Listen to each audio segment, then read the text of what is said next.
The beginning of mankind's disobedience is seen in the history of Adam and Eve.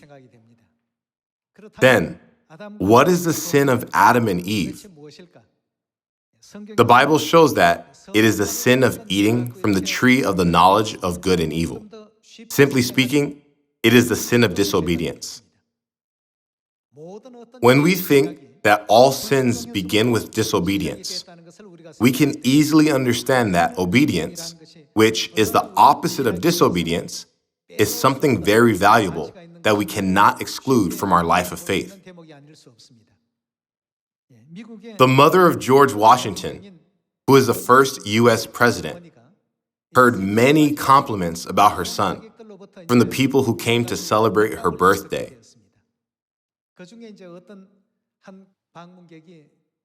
One of them flatteringly asked her, "How did you raise your son to be such a great person?"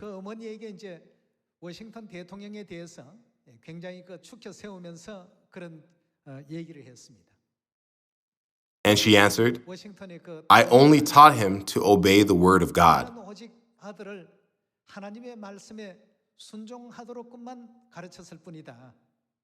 That teaching allowed him to be a great person. Everybody, today so many people in the world are greatly concerned about their children's education. What kind of education can help my children have a good personality? Or, what education do my children need to have a better future? Parents worry greatly about these matters. I don't think we need to worry so much about these matters. If we correctly guide and teach our children from infancy to obey God, don't you think they can be people even greater than George Washington? Children obey their parents until the age of 2 or 3, when they are able to do things by themselves, like eating on their own. Once they think that they are able to function independently, they begin to become disobedient. They do not listen. When they are younger, they listen right away, saying, "Okay, Mom." But they begin to get stubborn once they get older, when they can do things on their own as they want. Stubbornness itself is disobedience. Through this, we can see that the sin of Adam, the origin of disobedience, was passed down to all mankind. Being imprisoned by sin, no one can escape eternal death. Let us see the teaching in Romans chapter 5, verse 12. Therefore, just as sin entered the world through one man, and death through sin, and in this way death came to all men, because all sinned. For before the law was given, sin was in the world.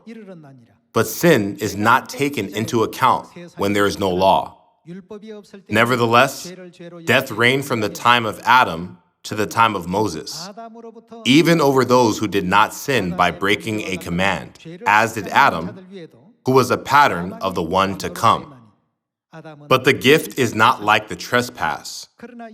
For if the many died by the trespass of the one man, how much more did God's grace and the gift that came by the grace of the one man, Jesus Christ, overflow to the many? Again, the gift of God is not like the result of the one man's sin. The judgment followed one sin and brought condemnation, but the gift followed many trespasses and brought justification. For if by the trespass of the one man, death reigned through that one man, how much more will those who receive God's abundant provision of grace and of the gift of righteousness reign in life through the one man, Jesus Christ? Consequently, just as the result of one trespass was condemnation for all men, so also the result of one act of righteousness was justification that brings life for all men. For just as through the disobedience of the one man, the many were made sinners, so also through the obedience of the one man, the many will be made righteous. Brothers and sisters, all sin which mankind inherited from Adam can be forgiven through Jesus Christ. Therefore, there are two important words which we must consider: disobedience and obedience. Through the case of one man's disobedience to the word of God, all men sinned. Through another case, one man's obedience made all men righteous. Doesn't this allow us to easily understand how our acts of obedience and disobedience will affect our life of faith? Let's see Hebrews chapter 5, verse 8. Although he was a son, he learned obedience from what he suffered. Even though Jesus is God, he came to earth in the flesh to open the path of obedience so that his children could follow his path set before them. When we read verse 8 again, it reads, although he was a son, he learned obedience from what he suffered, and once made perfect, he became the source of eternal salvation for all who obey him.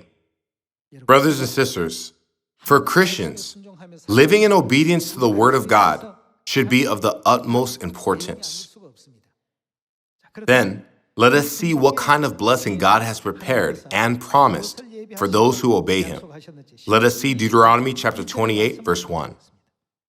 If you fully obey the Lord your God and carefully follow all his commands I give you today, the Lord your God will set you high above all the nations on earth.